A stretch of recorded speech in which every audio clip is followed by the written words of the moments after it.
Action Station, 1370 WOCA. Ocala.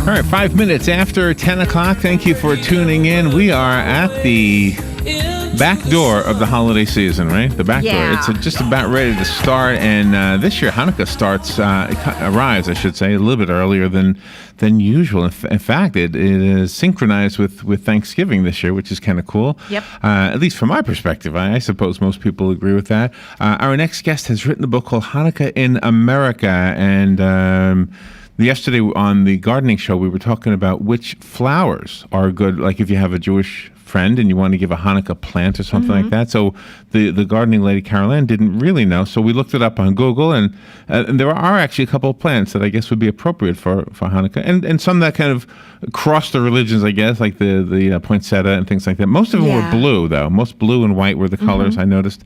On the phone to talk about Hanukkah in America is our guest. She is Dianne Ashton. She's an historian, and she's a best-selling author, and looking forward to hearing about her book. Let's find out about it. It's called Hanukkah in America. Good morning, Dianne. Good morning, Larry. And I heard you say you're in New Jersey.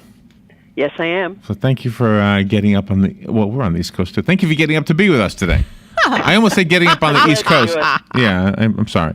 The influence of Judaism on America is huge. I mean, there's no question about it. A lot of people don't realize how influential the Jewish people were, even on the founding fathers.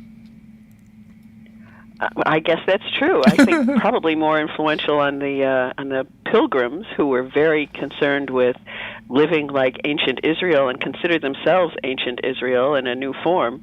Oh, that's interesting. Well, I mean, you hear all these things about there's the Star of David in the back of the dollar bill, and that's the part of the reason why. But Hanukkah specifically, the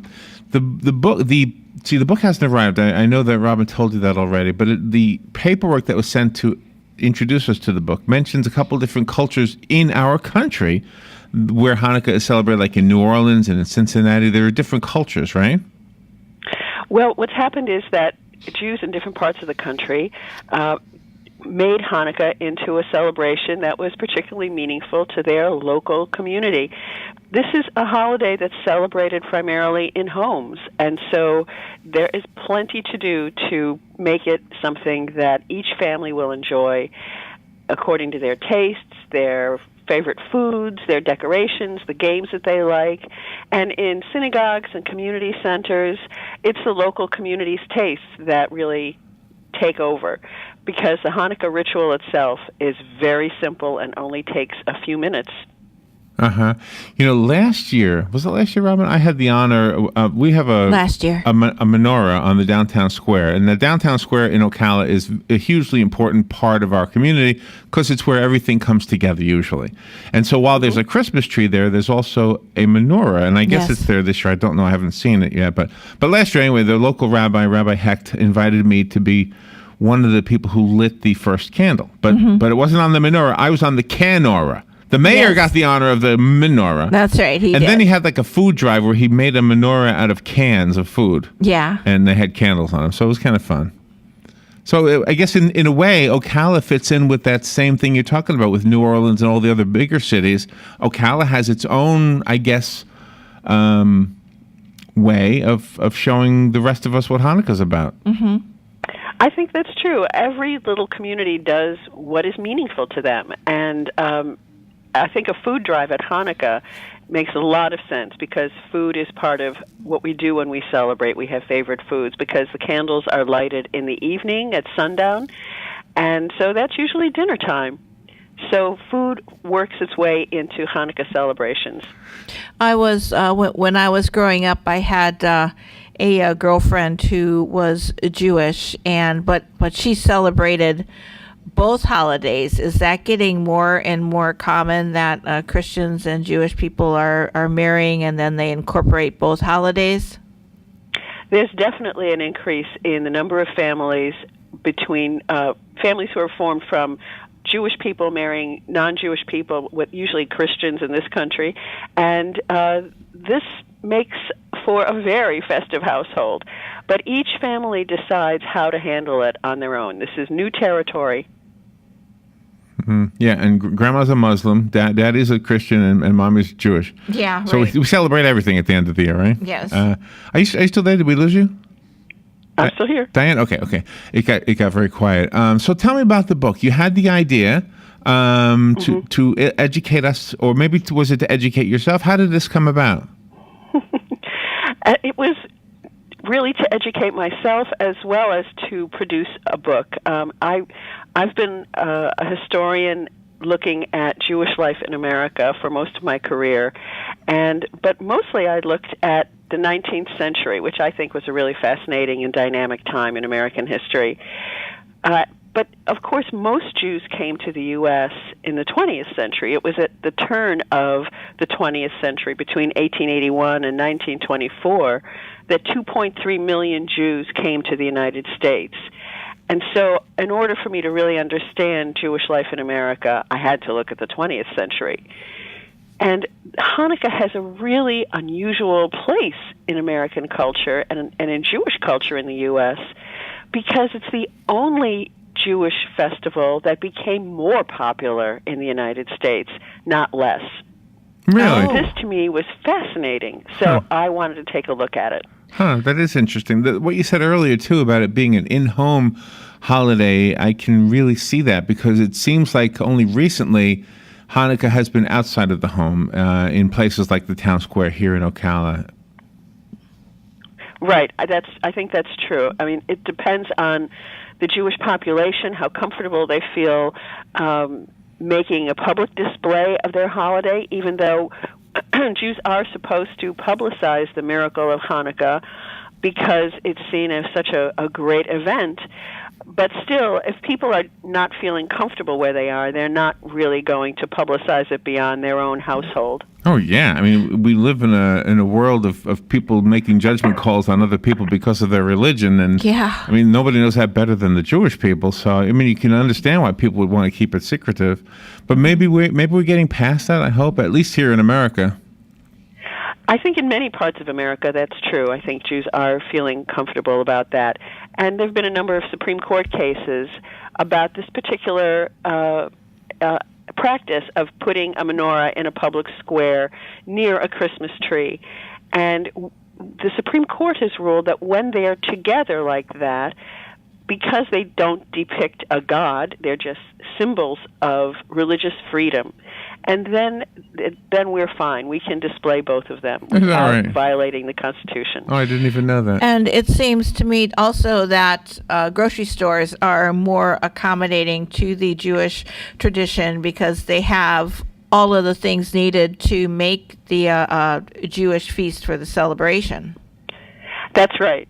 And I think Hallmark's marketing of holiday cards and wrapping paper and paper plates for parties, all in blue and white, has kind of given Hanukkah the same kind of familiar emblem that people find when they go shopping in a grocery store and find the Christmas items in red and green. Yeah, right. Why does the word Hanukkah have two different spellings? Sometimes you see it with a CH, and sometimes you see it with an H, like is the beginning letter in your book. You got to do the hoch, right? Yeah. That's right.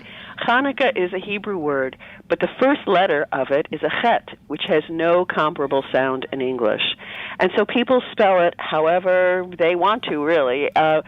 Many people who spell it with a CH do it not because Hanukkah sounds like the sound of chair, but because it indicates to people who know that it has a chet at the beginning that there is something else there that they should be saying.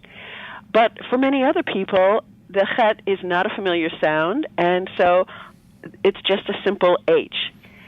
And the New York Times has been using that Hanukkah spelling since the 1880s, and that's become an American tradition. So that's why I used it. Oh, that's interesting. That's interesting. Fascinating. All right, so I want to learn about the different places. If I were celebrating Hanukkah in New Orleans compared to Ocala, compared to New York, is it Is it the food that differs? Are the songs different? What's actually different?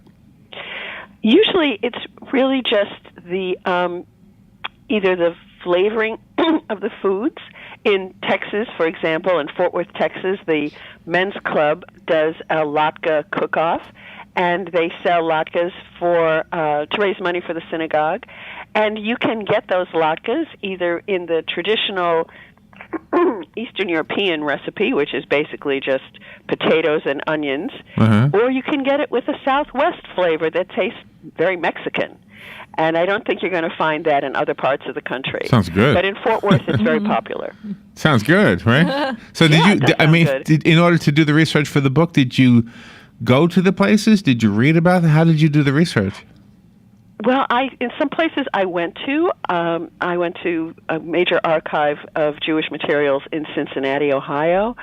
I went to San Diego, Philadelphia, New York.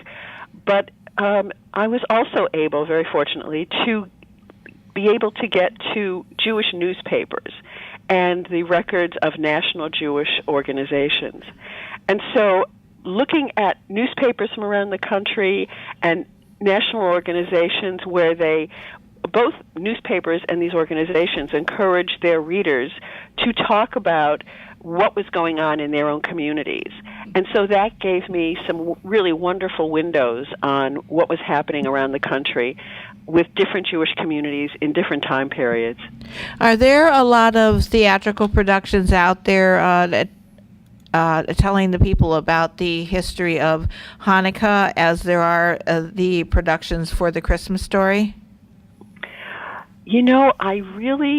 I'm not sure about that. The place where the drama usually takes place is in religious schools.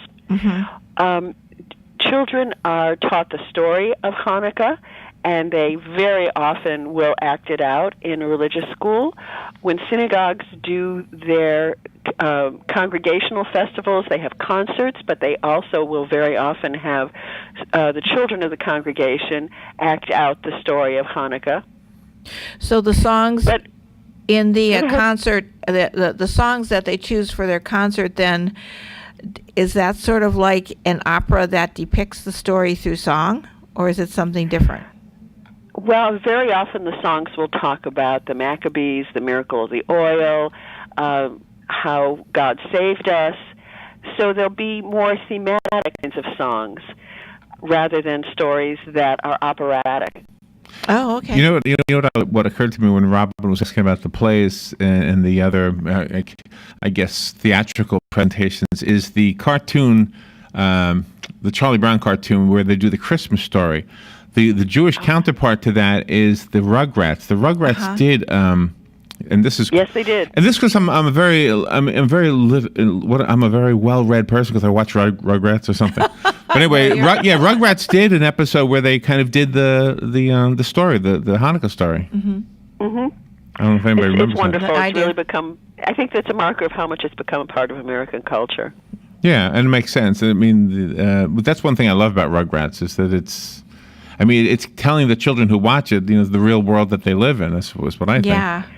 So Hanukkah in America is the book. Dianne Ashton is our guest, and she wrote the book. And so one of the things in the material that was sent to me says that the door, Hanukkah means decorating your door with a menorah made of hominy grits if you're living in New Orleans. Oh, there you go.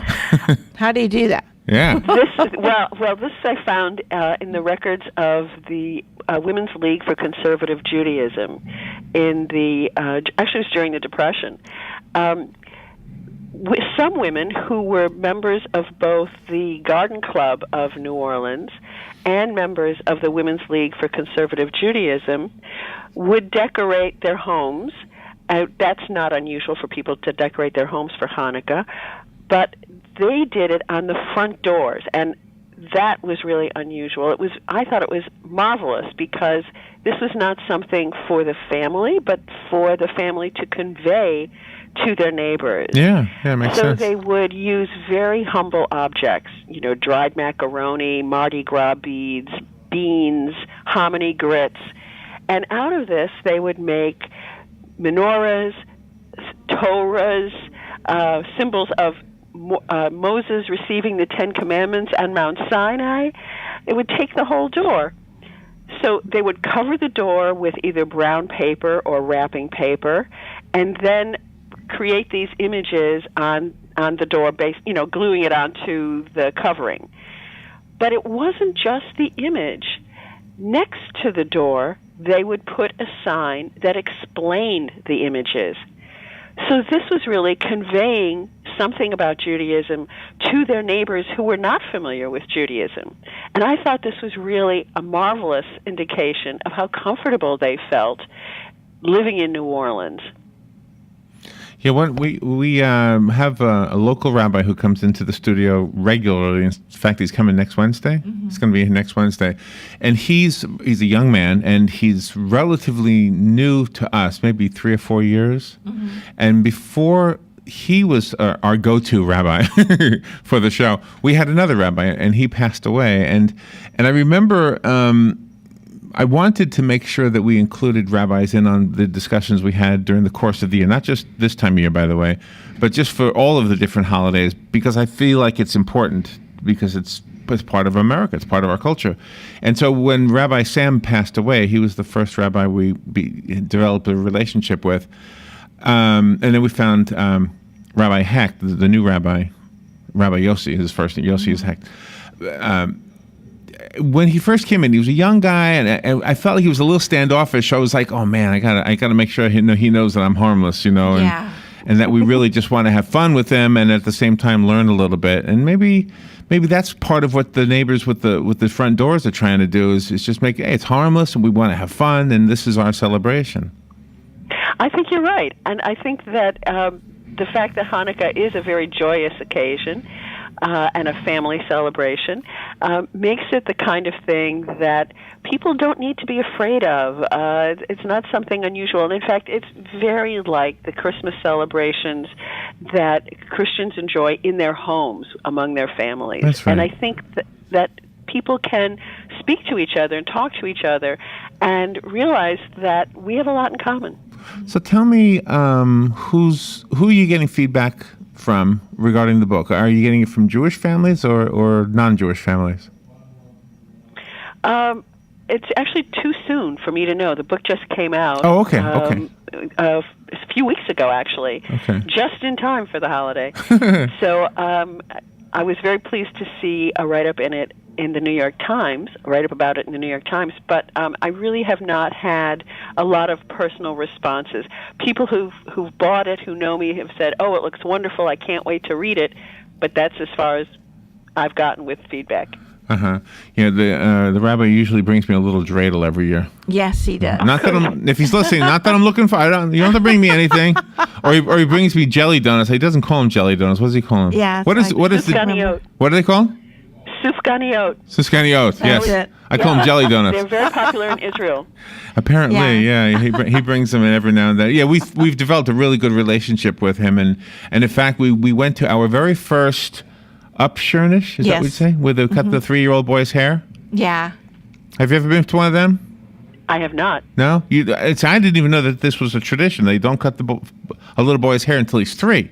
And so he invited Robin and I and a couple of other people from the community, as well as the congregation of the synagogue. And it was a very educational thing, and it was fun. Very nice. Yeah.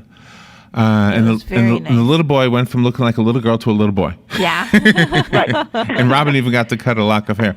All right, let's take some phone calls from some listeners, and then we'll find out how to get the book. Hanukkah in America is the book. It's written by our guest, Dianne Ashton, up in cold New Jersey. Good morning. You're on the air with Dianne. Hi, Dianne. I hope you can hear me. Yes, I can. Okay, great. Where in New Jersey are you? Cherry Hill. Cherry Hill. Okay. It's just outside of Philadelphia. I love the way you traveled around and, explored this topic. And when I'm listening, in my mind, I can see it like on one of those travel channels or, something on the food channel where they show, topics like this. But I don't have a TV, and I was wondering, have you thought about doing a YouTube presentation or overview, I mean, it's like a beautiful little learning tool too, and really interesting. And I just feel ignorant about a lot of things, regarding Hanukkah and Judaism. I'm just wondering if you're considering doing that, and I'll hang up and listen. And thank you for doing this topic. Thank you for the call. I have not considered YouTube or any of the wonderful suggestions this caller made, but it's something I should think about. Yeah, I think so. And you know what? Just the more we learn, the more we realize that we are all existing together, and our beliefs are to be respected. And it's one of the things that just might take us to the next level of whatever humanity we're supposed to be heading in. Mm-hmm. I think it's fun. You have, and you want to know something. Anybody who just is down on holidays in general. This is a good illustration of why holidays are important, because you really do get to share something that you don't normally get to share, simply because you're explaining the holiday and the reason for it, I think you're right. I think it's a great occasion to open dialogue with people, all of our neighbors, and learn about each other. And for whatever reason, some people are afraid of something they're not familiar with. So this really gives them a chance to at least see firsthand what everything's about, and then they'll be able to share. I hope so. I hope that's right. It's called the book is called Hanukkah in America. Diane, how do we get the book? Do you have a website? You can go to the Amazon. You can go to any Barnes & Noble. You can go to the New York University Press website. Okay. It's easily available. And is there a menorah by the tree in Rockefeller Center? I don't know, but there certainly should be. Well, you should tell them. Ocala has one up on you. If you That's don't, right. if you don't have one in New York, little tiny Ocala. That's right. Has one It has up on there. It's a big gigantic menorah. That's right. Yeah. A big gigantic menorah. Huge. That's great. Yeah, see? Well, happy Hanukkah. Happy Hanukkah. Are you Jewish? You are Jewish? Yes. Okay. There's a lady outside the window. It's the bell ringer for Salvation Army. Yes? Yeah. All right. Well, happy She's Hanukkah to you. Jewish. And Diane, happy Hanukkah to you. Thank you so much for being on the air with us today. And good luck with the book, everyone. It's called Hanukkah in America. Thank you, Diane. Thank you so much.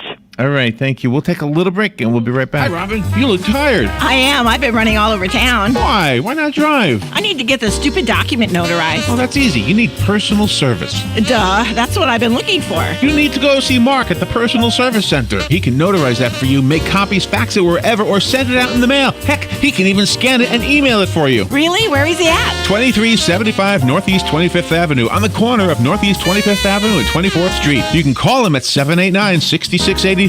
Personal Service Center. Thanks, Larry. Hurricane season is upon us. WOCA and Sunbelt Rentals wants you to be prepared. Sunbelt Rentals has the equipment to help, like air nailers, aerial lifts, chainsaws, chippers, and stump grinders. They have light towers, skid steer loaders, and generators, just to name a few. Sometimes you might need a little help cleaning up afterwards. Sunbelt has the equipment you need, like dehumidifiers, pumps, sewer snakes, wet dry vacs, floor dryers.